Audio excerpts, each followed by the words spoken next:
তোমরা যদি গতকাল রাতের বেলা রিয়াল মাদ্রিদ ভার্সেস বরুসিয়া ডর্টমুন্ডের এই গেমটা দেখে থাকো আর যদি মনোযোগ দিয়ে দেখে থাকো তাহলে তোমরা আমার সাথে এই জিনিসগুলোতে তো এগ্রি করবাই, কিন্তু এই জিনিসটাতেও এগ্রি করবা যে ভাই গতকাল রাতের বেলা ম্যাচটাতে Real Madrid first half, second half আর এই ফাইনাল যে 10টা মিনিট, এই 10টা মিনিটে অনেক কিছু ডিসপ্লে করছে এবং আলাদা আলাদা ভাবে ডিসপ্লে করছে।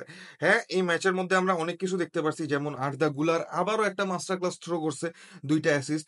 ফ্রান গার্সিয়ার একটা প্রপার ভালো গেম দেখতে পারছি। হুইসেন লাল কার্ড খেয়ে গেছে, নেক্সট ম্যাচে থাকবে না পিএসজির এগেইনস্টে, এইটা একটা প্যারাদায়ক জিনিস হয়ে গেছে। থিবো কোর্তো একদম লাস্ট মিনিটে গিয়ে যে একটা সেভ দিছে ম্যাচটা বাঁচানোর জন্য, সেই জিনিসটাও দেখতে পারছি এবং আরো অনেক কিছু আছে এই ম্যাচটার মধ্যে। কিন্তু আমরা পার্ট বাই পার্ট কথাবার্তা বলি, ঠিক আছে? ফার্স্ট হাফের কথা যদি আমরা বলতে যাই, তুমি চিন্তা করো এই ম্যাচের মধ্যে এবং এর আগের ম্যাচের মধ্যে মাদ্রিদ কি এমন জিনিসটা করছে যে লাইন আপটা সেম হওয়ার পরও এই ম্যাচের মধ্যে মাদ্রিদের গেমটা একটু ডিফারেন্ট ছিল। আগের ম্যাচে আমরা যেখানে দেখতে পারছি যে চুয়ামিনি একটা থার্ড সেন্টার ব্যাক হিসেবে খেলতেছে, এই জায়গায় চুয়ামিনি তার যে regular position central defensive midfielder, সেই পজিশনেই স্টার্ট করছে এবং মাদ্রিদ স্টার্ট করছে অনেকটা 4-4-2 ওইভাবে, যেখানে হচ্ছে গিয়ে মাদ্রিদের 4টা মিডফিল্ডারে ছিল হচ্ছে গিয়ে চুয়ামিনি, ভালভার্দে, আর্দা গুলার আর বেলিংহাম। উপরে আমরা দেখছি ভিনিসিয়াস আর গঞ্জালো গার্সিয়াকে। এখন আমরা যদি ফার্স্ট হাফের আলাপটা দিতে যাই ভাই, ফার্স্ট হাফে আমরা যে জিনিসটা দেখতে পারছি যে রিয়াল মাদ্রিদ ডিফেন্সিভ এবং অফেন্সিভ দুই হাফেই প্রপার ট্রানজিশনাল গেম খেলছে। ট্রানজিশনাল গেমটা আমি কেন বলতেছি, কারণ ফার্স্ট হাফে যখন আমি দেখতে গেছি যে রিয়াল মাদ্রিদ ডিফেন্স করতেছে, বিল্ড আপ না, পিছন থেকে বিল্ড আপ না, যখন ডিফেন্স করতেছে তখন ফেদেরিকো ভালভার্দে আমি বলি আর চুয়ামিনির কথা আমি বলি, এই দুইজনই পিছনে ব্যাকলাইনে না ঢুকে গিয়ে একদম 5টা ডিফেন্ডার বানায় ফেলতেছে। যে ভাই কোনোভাবেই এই জিনিসটা করা যাবে না যে গারাসি যে কিনা হচ্ছে হুইসানকে মানে হুইসানের সাথে লেগেছিল, হুইসেন যাতে তার সাথেই লেগে গিয়ে হচ্ছে গিয়ে অন্য প্লেয়ার ছেড়ে দেয় বা ওখানে একটা ডিফেন্সিভ এরর হয়, ওই জিনিসটা যাতে না হয়। তো ওই জিনিসটা হইতে দেওয়া যাবে না। আবার আদেমি ইজ সামওয়ান যে কিনা খুবই পেসি একটা প্লেয়ার, হুলিয়ান ব্রান্ট ইজ সামওয়ান যে কিনা হচ্ছে গিয়ে জোন 14টা ভালো মতো পিক করতে পারে। তো এই জায়গায় জাবি আলোনসোর একটা প্রপার থিঙ্কিং আমরা দেখতে পারি যে সে এইভাবে চিন্তা করছে। আর আমি যদি গোলগুলার কথাবার্তা বলি, দেখো মাদ্রিদের গোলগুলার সেট আপটা না জোস হইছে, ঠিক আছে? আমি যদি ফার্স্ট গোলটার কথা বলি, যেটা কিনা গঞ্জালো গার্সিয়া দিছে, তার আগেও একটা গঞ্জালো গার্সিয়ার কাছে একটা ভালো সুযোগ ছিল যেখানে সে ট্যাপিং থেকে গোল দিতে পারতো, যে গোলটা হুইসেন বের করে দিছে ফ্রান গার্সিয়াকে। সে একটা হচ্ছে গিয়ে লো ক্রস চালাইছে কিন্তু সেটা ট্যাপিং হয় নাই, was too far, but it's okay. যদি আমরা সেকেন্ডটার কথা বলি, এখানে গঞ্জালো গার্সিয়া বলছে যে আর্দা গুলার বলছে যখন তুমি বক্সের মধ্যে ঢুকবা, you just find a space somewhere, আমি তোমাকে বলটা দিয়ে দিব। এবং আর্দা গুলার সেই জিনিসটা করতে পারছেন। আর্দা হোয়াট আ গেম! সে যখনই হচ্ছে গিয়ে বিল্ড আপ হইতেছে, হি ইজ দ্য গাই যে কিনা বলটা নেমে নেমে প্রত্যেকবার নিতেছে। হি হ্যাজ বিন সামওয়ান যে কিনা হচ্ছে গিয়ে 100% ক্রসিং অ্যাকুরেসি রাখছে, 100% হচ্ছে গিয়ে ইন্টারসেপশন অ্যাকুরেসি রাখছে, যে কিনা হচ্ছে গিয়ে ম্যাচের মধ্যে 90%-এর উপর পাসিং অ্যাকুরেসি রাখছে, প্লাস 2টা অ্যাসিস্টও করছে। তো এরকম একটা প্লেয়ারকে এইভাবে আরো বেশি পলিশড ওয়েতে শো করাটা ইজ সামথিং যেটার জন্য কিনা জাবি আলোনসো অ্যাপ্রিসিয়েশন পাওয়া উচিত, ঠিক আছে? আমরা যদি সেকেন্ড গোলটার কথা বলতে চাই, সেকেন্ড গোলটার বেলায় আমি বলবো যে এই জায়গায় একটা প্রপার গেমিং ফিলসফি হইছে জাবি আলোনসো। কেন বলতেছি এই কথাটা? সাপোজ আমরা আগের ম্যাচ দুইটার মধ্যেও দেখতে পাচ্ছি যে জাবি আলোনসো রিয়াল মাদ্রিদের গেমটা লেফট সাইড দিয়ে হেভি করে কিভাবে? সাপোজ আর্দা গুলার, Jude Bellingham, Vinicius junior, Fran Garcia, তারপর চুয়ামিনির কথা বলো, সবাই লেফট সাইড দিয়ে যখন উঠে একটু বেশি পুশ করে, যাতে রাইট সাইডটা না অনেক বেশি খালি থাকে ইন সেন্স যে যখনই হচ্ছে সুইচ করা দরকার ট্রেন্ড যাতে খালি থাকে, ঠিক আছে?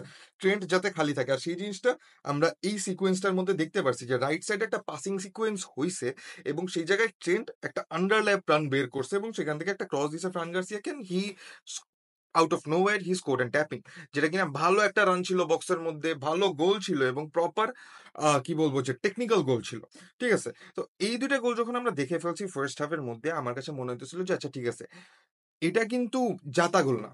জাতা গোল না অ্যাজ ইন যে ইন্ডিভিজুয়াল ব্রিলিয়ান্স এর কথা আমি বলবো না। এই জায়গায় আমি এটাও বলবো না যে এই গোল দিয়ে হচ্ছে গিয়ে কি বলবো যে আমি অনেক কিছু জাস্টিফাই করতেছি। এটা প্রপার সিস্টেম্যাটিক গোল।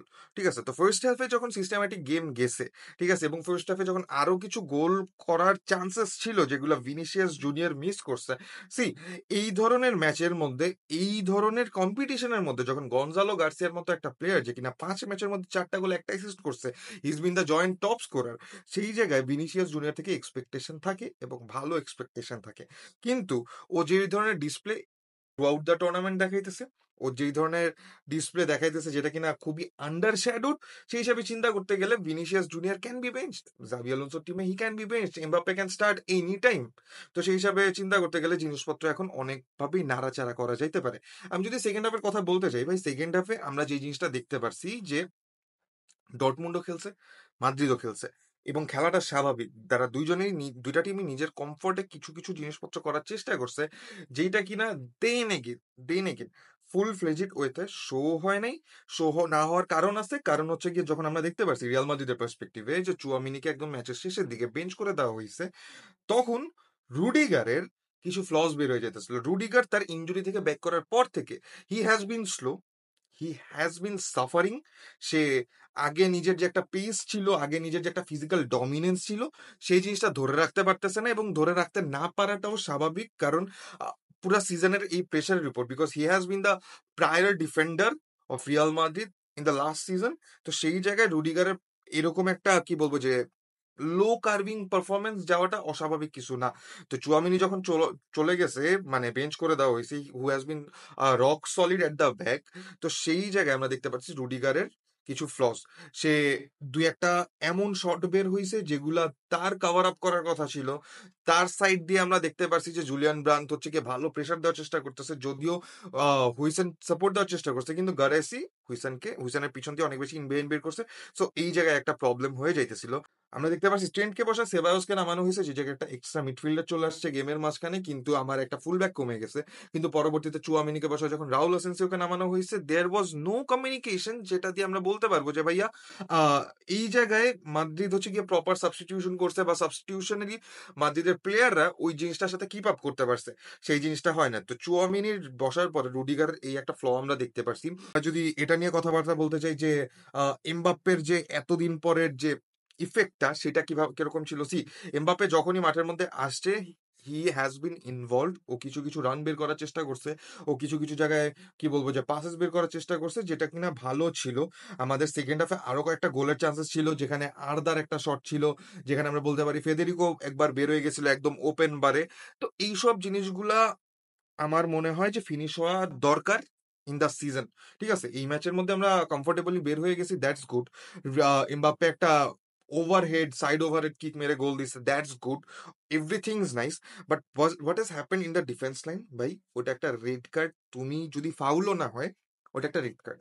কিছু বলার নাই, এখানে চুপ করে বসে থাকতে হবে। এই জায়গায় কোনো আর্গুমেন্টেরই সুযোগ নাই যে ডিন হুইসন হচ্ছে গিয়ে ওই জায়গায় জার্সি পুল করে নাই, প্লেয়ারকে হচ্ছে গিয়ে সফট টাচ দেয় নাই। অফকোর্স দিছে, এবং সেই জিনিসটার জন্য as a final man he got the red card. এবং এটা একটা বড় প্রবলেমেটিক সিচুয়েশন হয়ে গেছে রিয়াল মাদ্রিদের জন্য, যে ভাইয়া পিএসজি যেটা কিনা এখন ওয়ার্ল্ডের arguably the best team in a sense, ফর্মের হিসাবে চ্যাম্পিয়ন্স লিগ জিতছে, প্লেয়ার্সদের ফর্ম, এভরিথিং পিএসজির এগেইনস্টে মাদ্রিদের যে প্রায়র সেন্টার ব্যাক, ঠিক আছে, যে কিনা এই সিজনের সবচেয়ে, মানে এই সিজনই কি মানে এই কম্পিটিশনের সবচেয়ে ভালো ডিফেন্সিভ কি বলবো যে পারফরমেন্স শো করতেছিল, তাকে ছাড়া নামবে। এখন এই জায়গায় উইলিয়াম পাচও নাই পিএসজির, ওখানে লুকাস হার্নান্দেজও নাই। But then again Lucas Hernandez না থাকুক, উইলিয়াম পাচও না থাকুক, তাদের গেমটা অন্য জায়গায়, তাদের গেমটা তাদের আপ টপে, তাদের উইঙ্গারদের মাঝখানে, যেখানে বারকোলা খেলতেছে, কাভারা খেলতেছে, যেখানে আমরা দেখতে পারবো দেমবুস খেলতেছে, আমরা দেখতে পারবো ওই জায়গায় হচ্ছে গিয়ে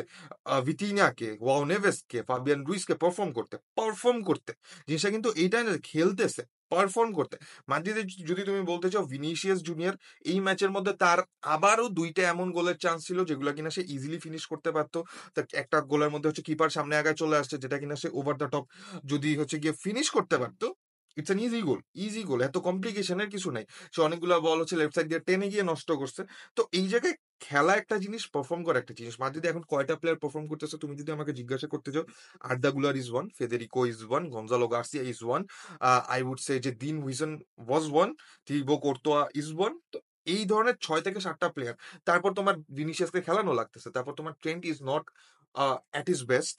ফ্রান গার্সিয়া এই ম্যাচের মধ্যে খুব ভালো খেলছে, নেক্সট ম্যাচের মধ্যে ভালো খেলবে হোপফুলি, বাট দেন এগেন ভালো না খেললে কিছু করার নাই। Rudiger is not at his peak. তো সেই সব জিনিসপত্র চিন্তা করতে গেলে রিয়াল মাদ্রিদের একটু সাফারিংস যাবে, একটা ভালো সাফারিংস যাবে পিএসজির এগেইনস্টে, বাট দেন এগেন বলা যাইতেছে না কে জিতে, কারণ 2 টাই টপ টিম, 2 টাই top team. So yes guys, let me know যে তোমাদের এই ম্যাচের ব্যাপারে কি ধরনের কি মতামত ছিল। আমি কোনো কিছু মিস আউট করে গেছি কিনা? Of course you guys can comment down below, and yes until the next time.